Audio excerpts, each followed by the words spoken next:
Salut, moi c'est Loïc et je suis fou de cuisine. Je vous propose des recettes faciles, savoureuses et toujours dans la bonne humeur. Bienvenue dans ma cuisine. Bienvenue dans Food Cuisine. Aujourd'hui, journée pâtisserie avec un ingrédient très important de la pâtisserie, l'œuf. Je vais préparer des tartelettes au pamplemousse meringuée, une belle pâte sablée croustillante, une crème pâtissière parfumée au pamplemousse et de la meringue caramélisée. J'ai ici déjà un jaune d'œuf. Vous voyez, il est tout seul dans le grand bol. Ça, ce sera pour la pâte. Et ici, dans le deuxième récipient, j'ai besoin de 8 jaunes d'œufs. Ça fait déjà 9 œufs. Il en faudra encore 3 entiers aussi, donc au total 12 œufs. Cette tartelette sera composée de 3 éléments. Le premier élément, la pâte, le sablé. Deuxième élément, la crème pâtissière au pamplemousse. Et pour ça, j'ai donc les 8 jaunes d'œufs, auxquels je rajoute 3 œufs entiers. Essayez de suivre. Donc ça, c'est le deuxième élément. Et puis le troisième élément qui va couronner la tartelette, c'est la meringue italienne. Et pour une meringue, il faut des blancs d'œufs. Ici, j'ai les 8 blancs des 8 jaunes. Ouh, mathématiques, hein. Je commence donc avec le premier élément, la pâte. Un jaune d'œuf, 100 g de sucre, 250 g de farine de froment blanche. Vu que c'est un sablé, il faut du beurre. Pas du beurre qui sort directement du frigo, mais là, je l'ai sorti un petit quart d'heure avant de l'utiliser. Et je vais le couper en petits morceaux. Et au total, il faudra 150 g de beurre. 151. Toujours ajouter un chouïa de sel. Je vais pétrir ça de ce côté-ci. Vous pouvez le faire au robot, mais ça risque de trop travailler la pâte. Donc moi, je préfère le faire comme ça avec mes doigts. Et une bonne astuce, c'est de prendre les cubes de beurre et d'enfoncer la farine dans le beurre. Et pendant 2-3 minutes, je m'amuse à faire ça, jusqu'à ce que je puisse faire une boule homogène. Et comme par magie, après 2-3 minutes, en une fois, oh, ça commence à prendre. Et là, ça va très vite. On voit que ça prend forme. Et pour avoir une bonne pâte sablée, il faut que la croûte soit croquante, mais pas élastique. Donc dès qu'elle prend forme comme ceci, il faut arrêter le pétrissage. Hop, bouler. Et on parle d'une pâte homogène quand on ne voit plus de morceaux de farine, ni de beurre, ni de sucre. C'est vraiment une couleur unie. Idéalement, il faut la laisser reposer quelques minutes avant de la dérouler, parce que là, je l'ai travaillée, elle est toute tendue. On va la laisser reposer. Deuxième étape, la crème pâtissière parfumée au pamplemousse. Pour ça, je vais avoir besoin de mes œufs, je vais avoir besoin d'un poêlon conique et évidemment de jolis pamplemousse. Ici, j'ai de jolis pamplemousses bio que je vais râper. J'utilise seulement un pamplemousse pour les zestes car c'est très puissant. Avant de presser le pamplemousse, il faut diluer la gélatine. La gélatine, on la connaît principalement sous la forme de petites feuilles, mais la gélatine, ça s'achète aussi en poudre. C'est exactement la même chose que la feuille, mais juste en poudre. 5 g de gélatine. Parfait. La gélatine, c'est important de la laisser ramollir un petit peu, juste dans de l'eau froide, comme ceci. Même chose pour les feuilles de gélatine. Et puis, on oublie quelques minutes. Après, la crème pâtissière parfumée au pamplemousse, il faut du jus de pamplemousse, bien évidemment. Au total, pour cette recette, il faudra 250 g de... Oh, regardez comment c'est beau. Joli fruit, hein. Il faudra 250 g de jus. 249, ouais, bon. 249 g de jus de pamplemousse. À ça, il faut rajouter évidemment du sucre. Donc à nouveau, 150 g de sucre, 8 jaunes d'œufs et 3 œufs entiers. Et maintenant, vient la partie difficile. Cuire la crème pâtissière. Donc je commence à feu moyen et je cuis ça en remuant tout le temps, sans m'arrêter, jusqu'à ce que ce joli petit mélange atteigne 82 degrés Celsius. Utiliser un thermomètre digital, ça aide. Si vous n'avez pas de thermomètre, je vais vous montrer une technique pour essayer de voir approximativement à quelle température est ce mélange.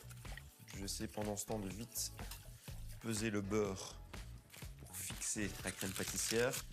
Donc je pèse encore 150 g de beurre.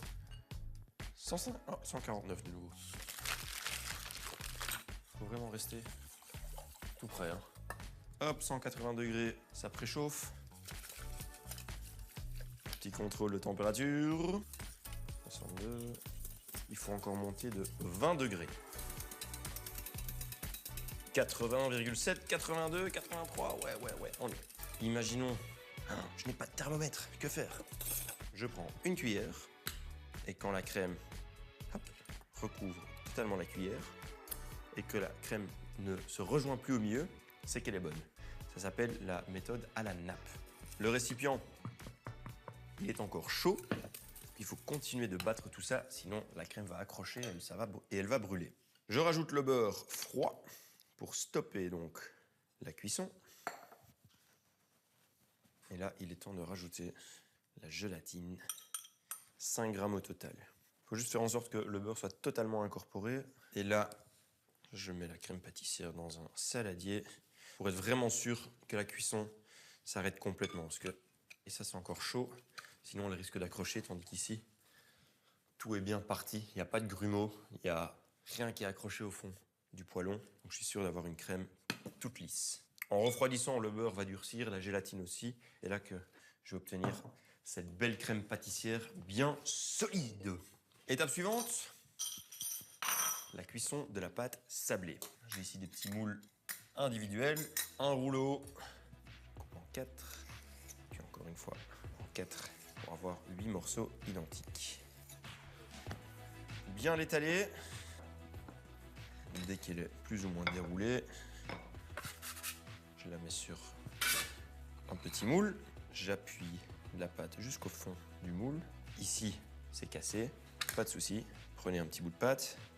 Hop, et comme une rustine, je viens réparer ce qui est endommagé. Et puis, avec un petit coup de rouleau, j'enlève ce qui reste par-dessus. Il faut juste encore faire des petits trous dedans pour éviter que la pâte ne lève trop. Et puis je répète cette opération jusqu'à ce que tous les moules soient prêts.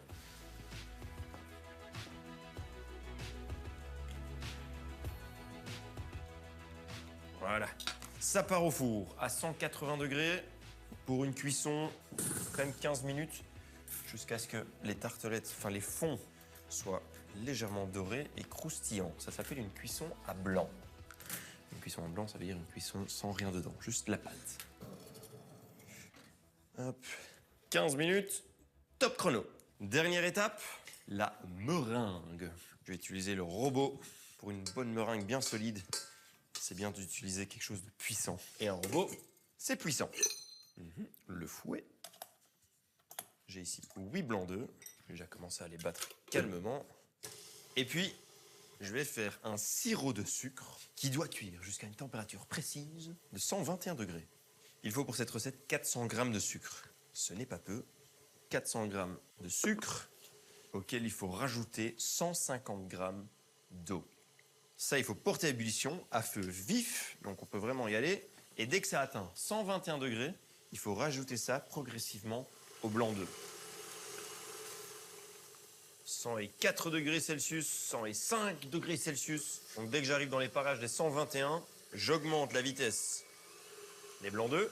120, 120,9, 121. Ok, je le rajoute petit à petit et avec précaution au blanc d'œuf. Ce qui va se passer, c'est que le choc thermique va faire en sorte que les blancs d'œufs vont figer et je vais obtenir une meringue très très solide. C'est ça la particularité de la meringue italienne. Comme on dit en italien, piano piano, doucement. Ouh, c'est très très chaud.